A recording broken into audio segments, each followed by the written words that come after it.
오늘 말씀을 가지고 팔복 첫 번째 시간 심령이 가난한 자는 있는 제목으로 말씀을 좀 나누기 원합니다. 우리 지난주까지 총 8번에 걸쳐서 예수님께서 가르쳐주신 기도에 대해서 나눴던, 여러분들 기억나시죠? 정말 예수님께서 우리에게 가르쳐 주시고자 하는 그 말씀 하나하나 정말 그것이 우리에게 귀한 생명이 되고 은혜가 된 줄 믿습니다.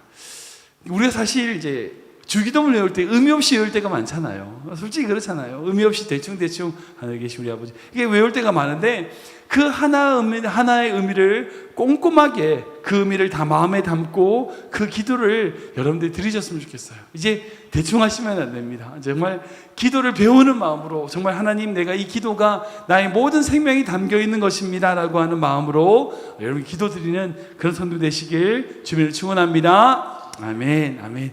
네, 오늘부터 이제 총 8번에 걸쳐서 예수님이 가르쳐 주신 또 하나의 놀라운 말씀, 팔복, 8가지 복에 대해서 함께 나누기를 원합니다. 이 팔복은 예수님께서 산상수훈이라고, 즉 마태복음 5장부터 8장까지 있는 예수님의 가장 중요한 핵심과 같은 설교죠. 이 놀라운 설교 안에 들어있는 말씀입니다. 그래서 오늘 말씀을 가지고 제가 이제 말씀을 준비하다가 3개의 질문을 3개를 던지고 그 질문에 대한 대답으로서 제가 오늘 말씀을 좀 정리하면 좋겠다는 생각을 했어요. 첫 번째 질문을 던져보겠습니다. 첫 번째 질문은 뭐냐면, 생각해보면 예수님께서 왜 30살까지 공생애를 안 하시다가 30세부터 사역을 시작하셨는가? 그러니까 예수님께서 이제 본격적으로 사역을 시작하시고 첫 번째 설교가 이 팔복이잖아요. 이 설교의 첫 번째 부분을 들어가는데 왜 지금까지 예수님은 그런 사역을 안 하고 계시다가 왜 30살에 돼서야 본문을 시작하게 되었는가? 이게 뭐 설교를 시작하게 되었는가? 사실 이게 이 팔복의 배경과 같은 말씀입니다. 배경을 먼저 살펴볼 필요가 있거든요. 이 배경과 같이 왜 예수님이 30살에 말씀을 전파하기 시작하셨는가는 질문이에요. 여러분 생각해보세요. 왜 예수님이 30살 때부터 복음을 전파하시고 사역을 시작하셨죠? 왜 그러셨을까요? 사실 우리가 누가복음을 보면 예수님께서 12살에 모든 성경을 다 아셨어요. 그죠? 12살이면 우리 지민보다 어린 나이예요. 그러니까 지민이가 12살인가요? 지민이 나이예요. 그러니까 지민이와 똑같은 그 나이 때 모든 성경을 다 관통했어요. 그러니까 성경의 창세기부터 출애굽기, 그리고 모든 게, 그 당시 성경이라는 것이 구약의 성경인데 모든 율법서의 뜻을 다 알고 계셨어요. 왜 알 수 있냐고요?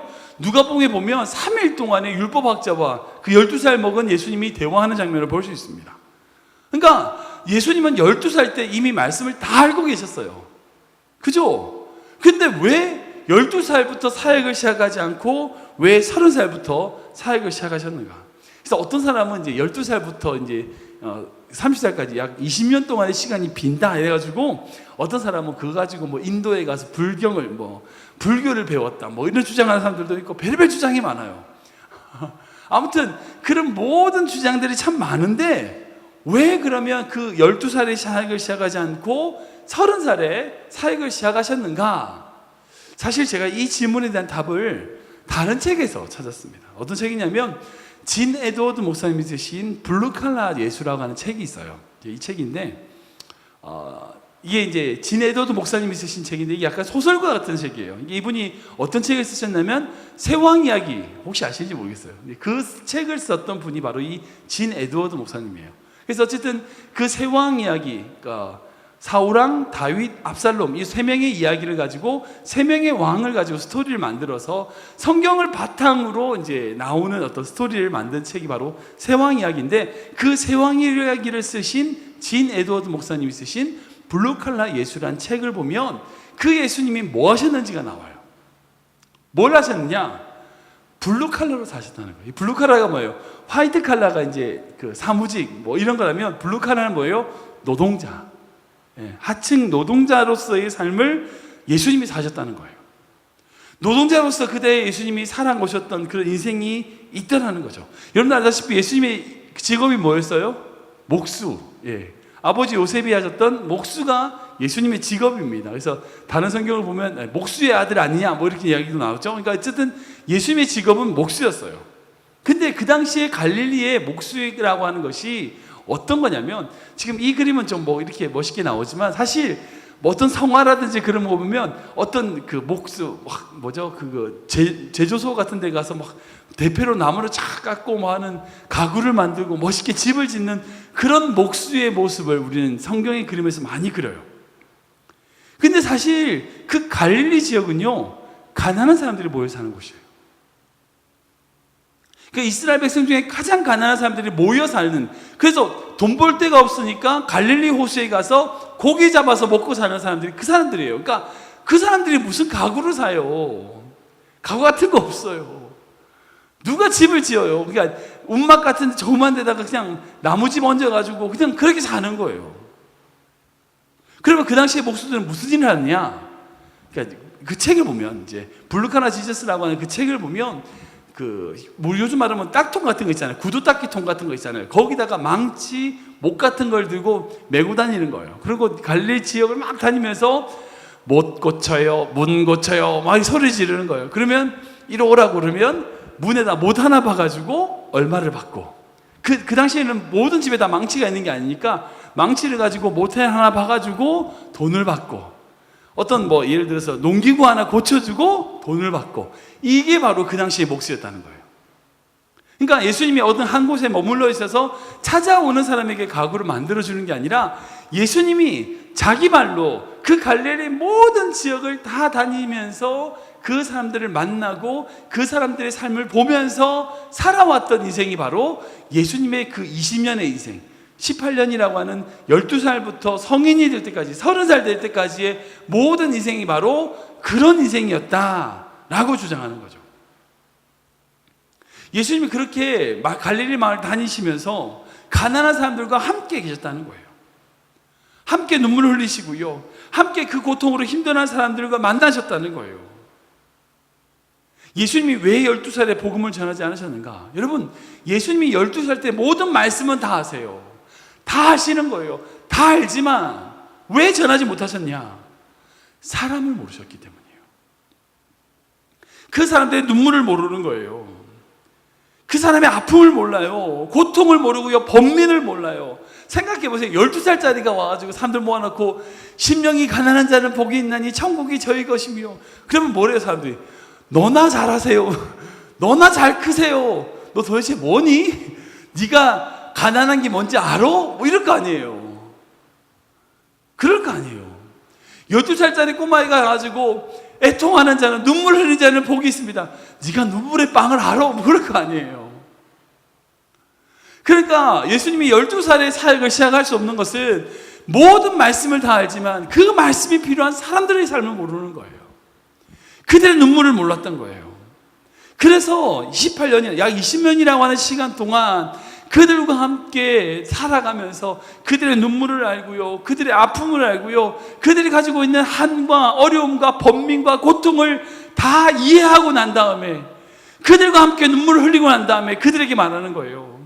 그들과 함께 배고프고 난 다음에 말하는 거예요. 심령이 가난한 자는 복이 있다니, 애통하는 자는 복이 있나니. 여러분, 이 이야기가 그들의 인생 가운데 얼마나 도전이 되었을까요? 예수님은요, 이 20년이라는 하는 시간 동안 사람들을 아셨어요. 사람들을 아시는 거예요. 그 당시에 바리새인들과 대제사장들은요, 왜 그 당시에 갈릴리와 예루살렘 모든 사람들이 예수님께 열광했는지 몰랐어요. 이해를 못한 거예요.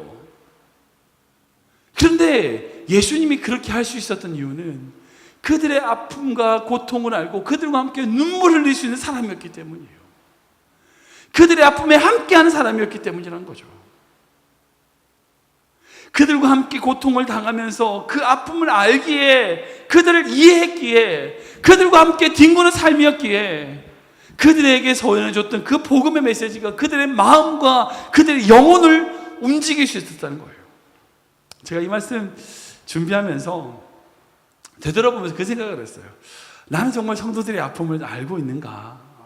정말 예수님과 같이 내가 그렇게 성도들의 아픔을 이해하고 있는가? 정말 나는 바른 목회자인가?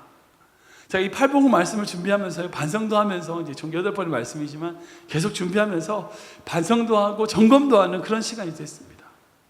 솔직히 말씀드릴게요. 저 잘 모르겠습니다. 정말 죄송합니다. 모르겠습니다. 클리브랜드 한장로교 온 지 한 1년 됐는데요, 사실 이해 안 되시는 분들도 많습니다. 정말 죄송합니다. 1년 동안 열심히 한다고 최선을 다하긴 했지만 잘 모르겠습니다. 더 열심히 해야 되죠. 제가 더 많이 여러분들에서 눈물 흘리고 같이 아픔을 알고 기도도 해야 되겠죠. 저 나름대로 최선을 다해서 노력해야 되겠죠. 근데 중요한 게 있어요. 저는 모르지만 주님은 아신다는 거예요. 저는 모르지만 우리 주님이 아신다는 거예요. 우리 예수님은요, 결코 여러분들의 아픔을 모르시는 분이 아니에요. 누구보다 힘들고 어려운 상황, 상처받은 영혼들의 마음을 한 마음 한 마음을 이해하시는 분이 바로 우리 하나님이시라는 거예요. 우리 예수님이라는 거예요. 그렇게 히브리서 말씀을 이렇게 고백합니다. 같이 읽어볼까요? 시작. 우리의 연약함을 동정하지 못하실 이가 아니요 모든 일에 우리와 똑같이 시험을 받으신 이로되 죄는 없으시니라. 아멘. 그때 제가 말씀드렸죠. 이 시험이라는 게 세 가지가 있다고. 하나님이 주신 시험이 있고요. 그리고 사단의 유혹이 있고 어떤 환경적으로 생길 수밖에 없는 그 환경에 따라서 발생하는 어려움들 또한 시험이라고 그랬어요. 이 예수님에게 뭐예요? 우리와 똑같은 시험이 있었다고요. 시험이 있었다고요. 어려움이 있으셨어요. 눈물이 있으셨고요. 자기 하나밖에 없는 어머니를 두고 가야 되는 아들로서의 정말 비참한 마음이 있었어요. 그래서 십자가에서 엘리 라마 사바탄이라고 외치시면서 마지막까지 절규하셨던 분이 바로 예수님이셨어요. 모르신다고요? 아니요, 아세요. 고통을 모르시는 분이 아니에요. 눈물을 모르시는 분이 아니에요. 다 아세요.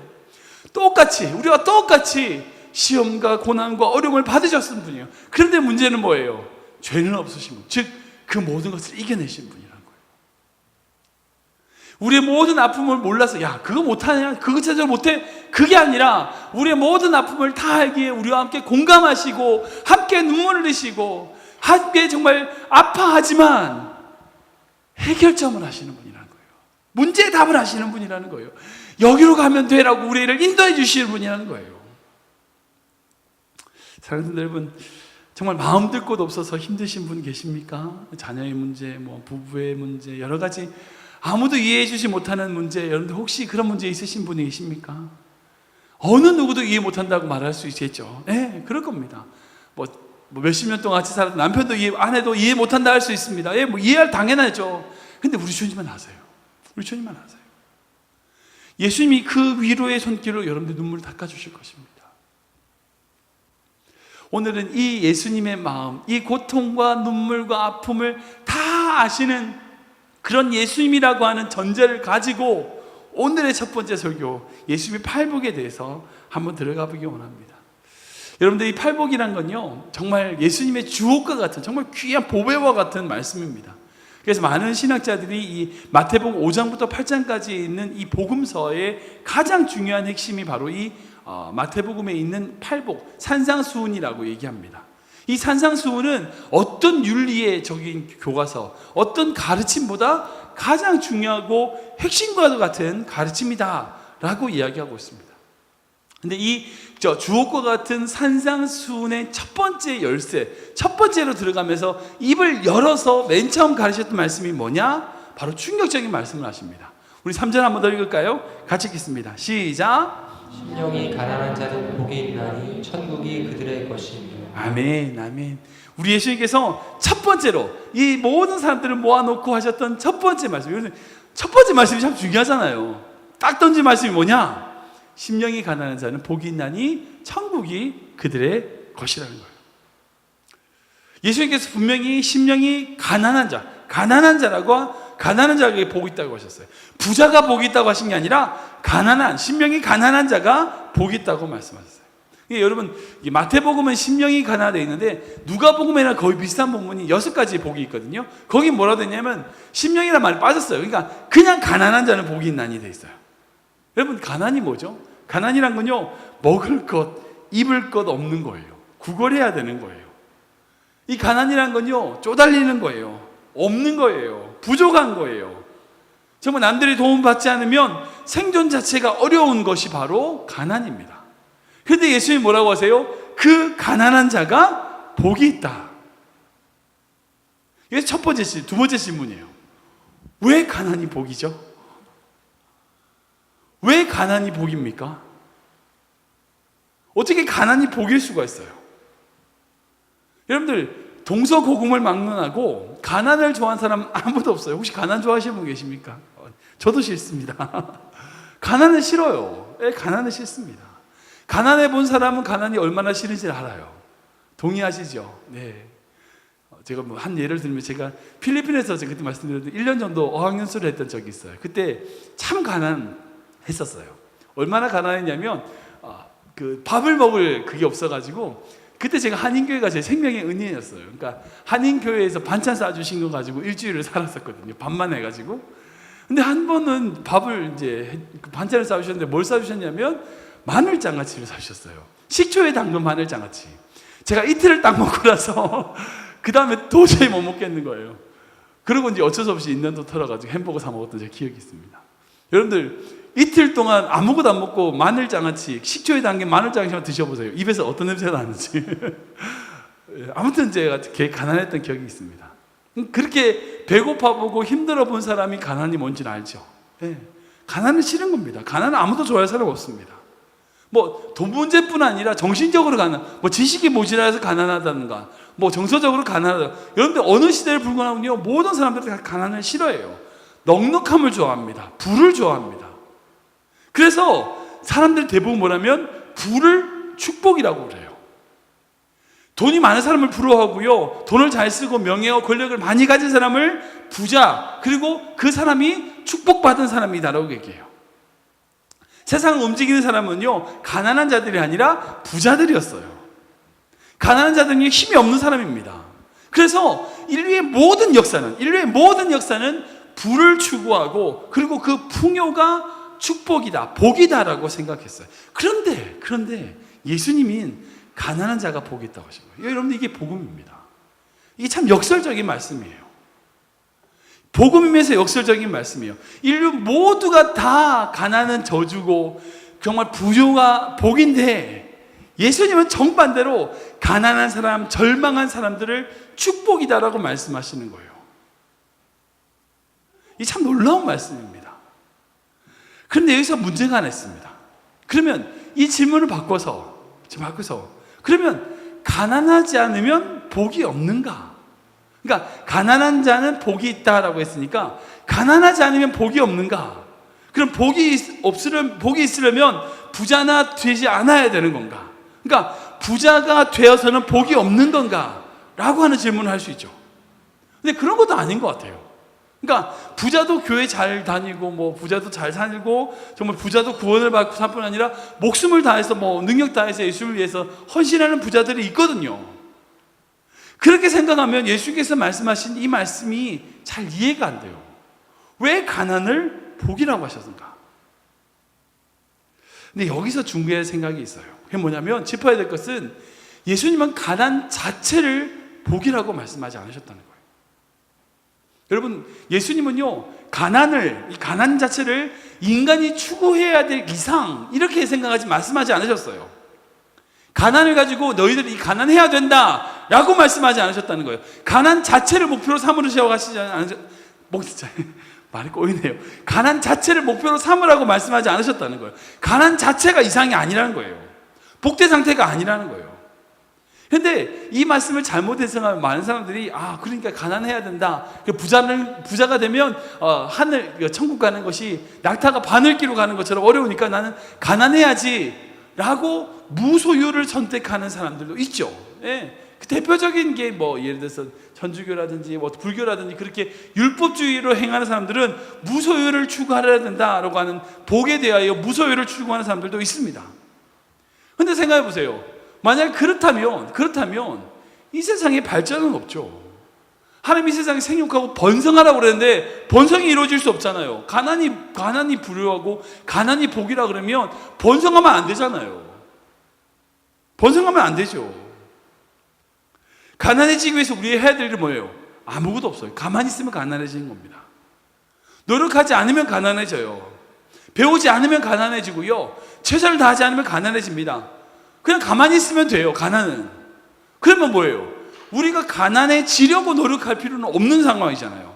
우리가 상식적으로 생각해서 이 말씀이 사실은 가난 자체를 복이라고 말씀하신 건 아니라는 거예요. 그럼 세 번째 질문이 나오게 됩니다. 그럼 왜 예수님은 가난을 복되다고 하셨느냐? 이것이 바로 오늘 설교의 제일 중요한 핵심입니다. 가난은요, 우리의 이상과 목표가 아니에요. 현상입니다. 우리가 최선을 다해서 가난해지려고 노력하지 않죠. 최선을 다해서 부하려고 노력하고 잘 되려고 하는데 어쩌다 보니까 어떤 현상으로 가난해진 거잖아요. 그죠? 나는 가난해지기 위해서 최선을 다했다는 사람은 이 세상에 아무도 없습니다. 그러니까 가난해지기 위해서 최선을 다한 게 아니라 부해지려고 최선을 다했는데 어떻게 하다 보니까 어떤 현상으로 가난에 이르게 된 거죠. 그러니까 가난을 위해서 노력하다, 가난을 위해서 뭔가를 한 것이 아니라 가난 자체는 어떻게 살다 보니까 우리 안에 있던 결과라는 거예요. 결과. 여기서 중요한 게 뭐냐면 심령이 가난한 자는 복이 있나니 천국이 저희 것이며 라고 하시는데, 이 가난한 자가 복이 있는 이유가 뭐냐면 천국이 그들의 것이라는 거예요. 이 사실 성경 이 말씀을 읽으면 잘 이해가 안 돼요. 근데 이 헬라 원어를 보면 여기에 오트이, 지난번에 우리 그 주기도문에서 오티란 접속사가 있다고, 왜냐하면이라고 붙었잖아요. 여기도 그게 들어가요. 근데 생략이 됐어요. 그래서 이 심령이 가난한 자는 복이 있나니 천국이 저희 것이며라는 것을 헬라 원어를 그대로 번역하면, 오티란 말을 그대로 왜냐하면을 접속을 넣으면 이렇게 되는 거예요. 복되보다 가난한 자들이요, 복되도다 심령이 가난한 자들이요. 왜냐하면 하나님의 나라가 너희 것이기 때문이다. 이렇게 번역할 수 있다는 거예요. 그러니까 심령이 가난한 자는 복이 있나니 천국이 저희 것이며, 또 단편적으로 되잖아요. 근데 이거를 이제 헬라 원어로, 영어로 보면 blessed 이렇게 나가거든요. 그러니까 복되다, 이게 명령 내지는 감탄사처럼 되어 있어요. 그러니까 복되도다 심령이 가난한 자요, 왜냐하면 천국이 저희 것이며 저희 것이기 때문입니다 라고 되어 있는 거예요. 여기에 중요한 핵심은 뭐냐면, 가난이라는 것이 우리의 이상이나 우리의 추구할 목표가 아니라면 이 자가 복되다는 이유는 가난 때문이 아니라 뭐 때문이에요? 천국이 그들의 것이기 때문이라는 거예요. 이렇게 연결되는 거죠. 그러니까 중요한 이 문장의 핵심은 천국이 그들의 것이라는 것의 목표가 되는 거예요. 여기서 예수님께서 가난을 왜 복되다고 하신 이유를 발견할 수 있습니다. 가난은요, 동기가 되어서, 시발점이 되어서 무언가를 이룰 수 있는 첫 단계이기 때문에 복된 거예요. 다시 말씀드리면, 부자인 상태에서 출발하는 것보다 가난한 자에서 출발하는 이 출발이 더 복되다는 거예요. 이 말씀인 거예요. 그러니까 가난한 상태에 있기 때문에 복되다가 아니라 가난했기 때문에 천국이 너희 것이기 될 수 있는 이 등식과 이 과정으로 나아갈 수 있는 출발점에 너희들이 서 있기 때문에 복되다는 거예요. 사랑하는 사람들 여러분, 여기서 중요한 핵심이, 부자는요, 마음이 부자인 사람은요, 하나님 필요 없어요. 마음이 풍부한 자는요, 하나님의 나라를 생각하지 않아요. 마음이 너무 충만한 자들은요, 너무 부유한 자는요, 하나님의 나라가 그의 마음에 들어갈 틈이 없어요.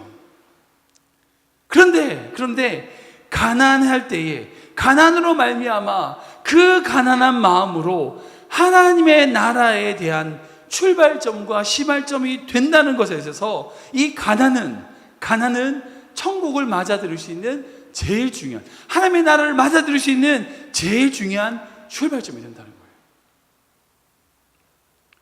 어느 목사님의 예화 중에 이런 얘기가 있어요. 어떤 목사님의 후배가 이제 외국에서 열심히 공부하다가 외국에서 박사학위, PhD를 받고 이제 한국에 들어오셨대요. 그리고 이제 한국에 들어오면 이제 PhD까지 딱 있고 그러니까 그게 한 90년대 초반이었으니까 그 당시에 PhD 많이 없었거든요. 디민도 아니고 PhD까지 있으면 정말 오라는 데가 널릴 줄 알았대요. 이 목사님이. 후배가 이 설교를 하셨던, 예화를 쓰셨던 분은 큰 교회를 담임하고 있었고, 그 담임하는 목사님의 후배는 PhD를 하고 왔는데, 딱 한국 오면 말하는 게 뭐냐면, 한국에 딱 오면 어서 오세요 뭐 이럴 줄 알았대요.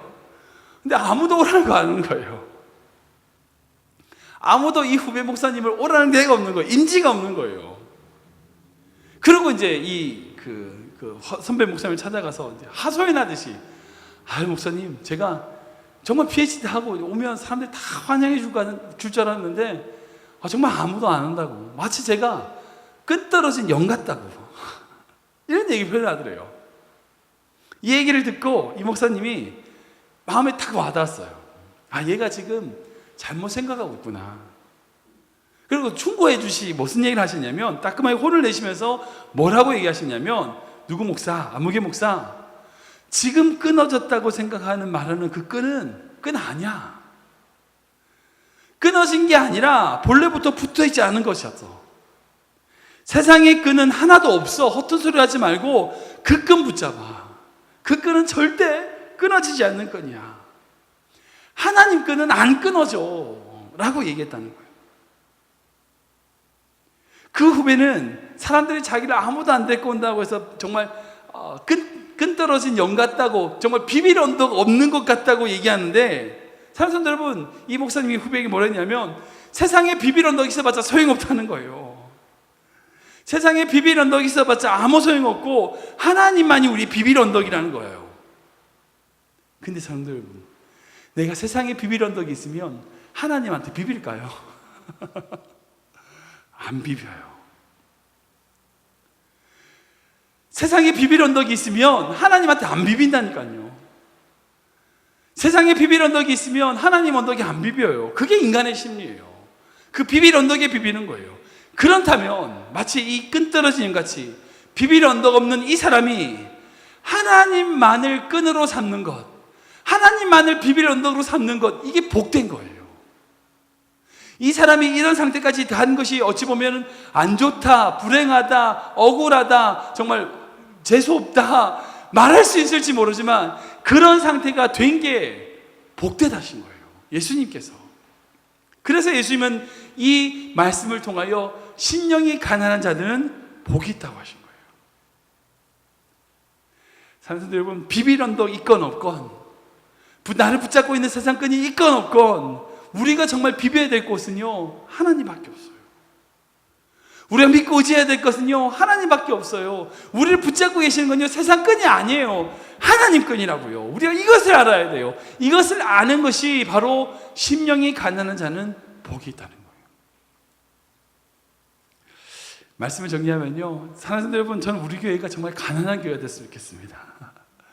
좀 농담처럼 들으시지 모르겠지만 정말 우리 교회가 가난한 교회 됐으면 좋겠습니다. 이 가난하는 것은요, 교회 재정이 바닥났으면 좋겠다는 의미가 아니에요. 주님 말고 비빌 언덕 없는 교회가 됐으면 좋겠습니다. 심령이 가난했으면 좋겠어요. 마음이 너무 가난해서 주님 앞에만 탁 나오면 와르르 눈물 나는 그런 교회가 됐으면 좋겠습니다. 우리 교회 모든 성도님들이요, 그런 성도님 됐으면 좋겠습니다. 일주일 동안 살아가다가 그냥 세상에서 그냥 누릴 거 다 누리고, 가질 거 풍요할 거 다 가지고, 가고 싶은 거 다 가지고, 그래도 주일날 취미생활처럼 와서, 그래 오늘 목사님 무슨 말씀하시나, 이렇게 아니라 이 성전문 뒷문 탁 열고 들어올 때마다 눈물이 확 쏟아지는 그런, 주님 내가 비빌 언덕 없어서 주님 말고 저 없어요, 이런 마음으로 이 성전에 들어오는 성도님 됐으면 좋겠습니다. 제가 예전에 군대 계기 싫어하시겠지만 제가 드렸던 예배 중에 평생 잊지 못하는 예배가 있어요. 그게 뭐냐면 훈련소 때 예배였어요. 처음 군대 훈련소에 들어가서 모든 빨가벗죠, 반티까지 다 벗어가지고 우리 어머니한테 편지로 소포로 보내고, 군대에서 준 군용 팬티, 군용 양말, 어색한 모자, 군복도 제대로 맞지 않는 어색한 이 모습으로 군인 교회에 가가지고 딱 예배드리는 딱 앉았는데, 앞에서 무슨 찬양하는지 아무것도 생각이 안 나요. 눈물이 막 쏟아지는데, 제 평생에 그렇게 심령이 가난했을 적이 없었어요. 가장 은혜스러운 예배가 그때였어요. 솔직히 그 앞에서 예배 인도하시는 그 군종 그 병사죠, 정말 건성건성 찬양했거든요. 근데 그 앞에 어떤 사람이 무슨 말 하는지 중요하지 않아요. 내 마음이 가난하니까, 내 마음이 어려우니까 앞에서 어떤 사람이 무슨 말 하든 간에 딱 앉으니까 눈물이 쏟아지는 거예요. 저는 우리 교회가 그런 교회에서 시겠습니다. 정말 심령이 가난한 자들이 모여서 가난한 마음으로 정말 나에게 조그마한 것을 베풀어 줬을 때에 그 조그마한 것이 뭐 그것 좀 이게 아니라 내 인생에 정말 생명과 같은 도움이라고 생각하고 그것을 감사해야 하고 서로 섬기는 교회. 그렇게 심령이 가난해서 자그마한 거 서로 도와줬을 때에 그 도움이 서로에게 힘이 되고 정말 축복이 되는 교회. 주님만이 우리 비빌 언덕이라고 생각하고 주님의 끈 붙잡고 세상 끈 놓고 주님 끈만 붙들고 나가는 교회, 그런 교회였으면 좋겠습니다. 여러분들이 그런 인생 살기를 축복합니다. 여러분, 우리가 재산이 아무리 많아도 빌 게이츠보다 많을까요? 아니에요. 우리가 아무리 좋은 차를 타도요, 현대 전주영 회장보다 좋은 차를 탈까요? 아니라고요. 우리가 아무리 비행기를 많이 타도요, 무슨 그 러시아 황제 만수르처럼 우리가 비행기를 타고 다닐까요? 아니라고요. 여러분, 이 세상에서의 비교하면요, 우리는 늘 만족이 없어요. 부족한 거 푸승이에요. 내가 이거 없으니까 짜증난다, 그게 아니라 하나님, 내 마음이 정말 가난하고 어렵고 부족하니까 주님만을 붙들겠습니다라고 나오는 여러분들 되시길 주님을 축원합니다.